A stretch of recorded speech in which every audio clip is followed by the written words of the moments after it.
construire des bâtisses de telle envergure, il faut tout prévoir. Parce que on ne veut pas qu'une telle bâtisse qui pourra coûter peut-être une centaine de millions de dollars, 200 millions de dollars, aille en feu, en flamme. Donc, lorsqu'il y a des incendies, les policiers sont dispatchés ici rapidement, les pompiers sont dispatchés rapidement, et c'est à partir de ce fire hydrant qu'ils récupèrent l'eau pour s'occuper, pour éteindre le feu. C'est très important de penser à cet aspect-là du maintien du building. En fait, ça fait partie des codes de régulation imposés pour la construction des buildings. Donc il faut avoir ce genre de fire hydrant là autour des buildings.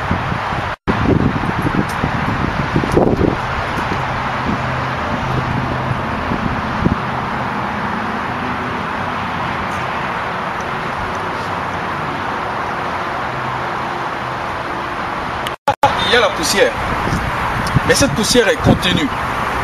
Cette poussière, il y a l'espace pour la poussière et l'espace pour la piste. On ne marche pas dans la poussière pour aller dans son appartement. Parce que si on le fait, on envoie avec soi tous les microbes, toute la saleté. Alors, quand je vois en Afrique, un peu partout, les gens qui vivent dans la poussière, et l'État ne fait rien pour minimiser les risques de maladie, c'est un drame, c'est un désastre. Quand on veut on ne peut pas mettre en place un programme de santé qui ne prend pas en compte l'hygiène environnementale. Ça commence par là. Minimiser l'accès des enfants à la poussière. À plus forte raison, les enfants qui vont jouer dans des tas d'ordures, à plus forte raison, toute une ville polluée par des déchets toxiques qui ne sont pas produits dans le pays. C'est un drame. Et voilà pourquoi nous faisons notre campagne. Nous ne faisons pas notre campagne pour faire mal à quelqu'un, nous faisons notre campagne pour aider les futures générations. Pour que les futures générations voient leur progéniture sur la terre de leur père, de leur arrière-grand-père.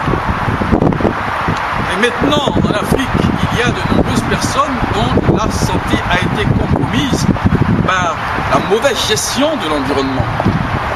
Et il est temps que nous prenions la chose très au sérieux, parce que la poussière qui est inhalée peut poser des problèmes pulmonaires qui peuvent aussi se transformer en problèmes digestifs, des problèmes métaboliques, des problèmes, disons, même des cancers. Ce sont des résultats scientifiques nous le démontrent. Alors, vous voyez là, poussière,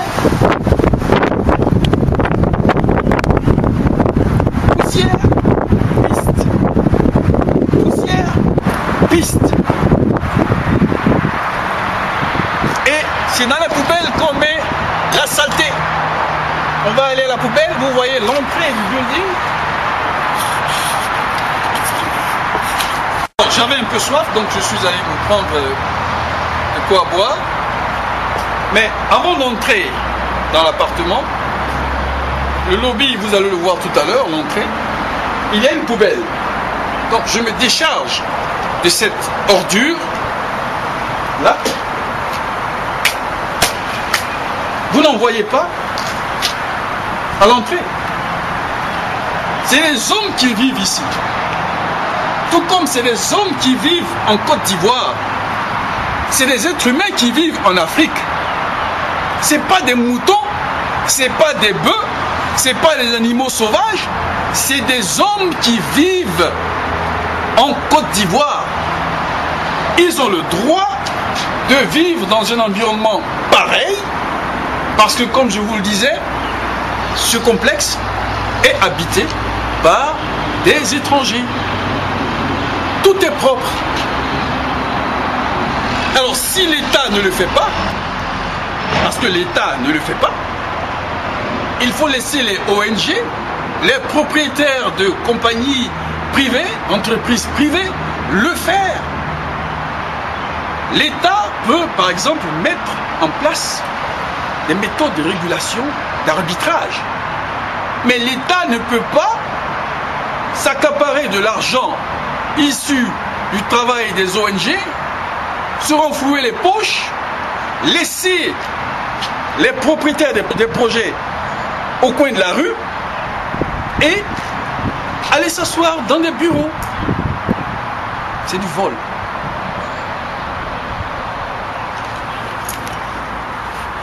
Courrier. Et comme ça, si c'est la grand-mère qui habite ici, elle peut récupérer son courrier.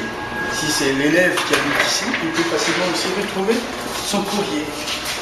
Vous voyez? Alors, chaque appartement a un numéro. Et moi, je mets ma clé là. J'ouvre. Je prends mon courrier. Je referme. Lorsque le postier revient, il a sa façon d'ouvrir. On ne sait pas comment, mais il met les courriers de chaque résident et il s'en va. C'est un crime, un délit fédéral de prendre le courrier d'une autre personne. Ça, je vous le dis, c'est pire que gifler quelqu'un dans les rues. On ne prend pas les courriers. On ne prend pas les courriers qui ne vous... C'est-à-dire, je ne sais pas comment vous l'expliquer, mais vous allez dans une prison fédérale comme des criminels, comme des terroristes. Ça. Ici, à l'entrée d'une des tours du complexe, vous voyez comment il est très bien entretenu. Il n'y a pas d'odeur ici.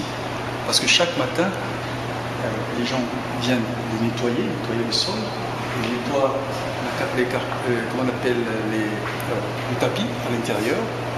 Et lorsqu'il y a une goutte d'eau, ils mettent des signes pour prévenir justement les accidents. Et nous avons là-bas le concierge, 24 heures sur 24. Et il y a ici une petite salle d'attente. Une petite salle d'attente pour les visiteurs. Vous voyez, avec une petite télévision. Alors, ce sont des choses qui peuvent être faites ici. J'ai tenu à mettre l'accent sur la construction de telles cités parce que c'est malheureux de voir en Afrique et dans mon pays des gens souffrent à cause de la mauvaise gestion de l'environnement alors qu'il y a des moyens de financement. Les moyens de financement sont là. Et nous sommes prêts à créer des emplois. Pour permettre aux résidents de pouvoir s'autosuffire, pouvant créer des emplois, pour permettre aux résidents de contribuer positivement au développement de leur région. Parce que ceux qui habitent ici se lèvent, ils payent des impôts. Vous voyez?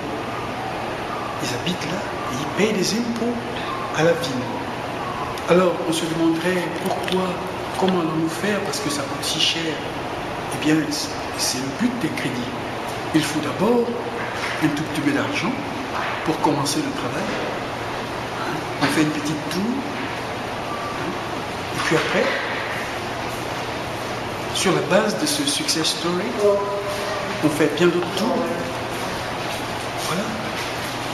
Mais dans notre cas, nous avons dépassé ce stade de success story.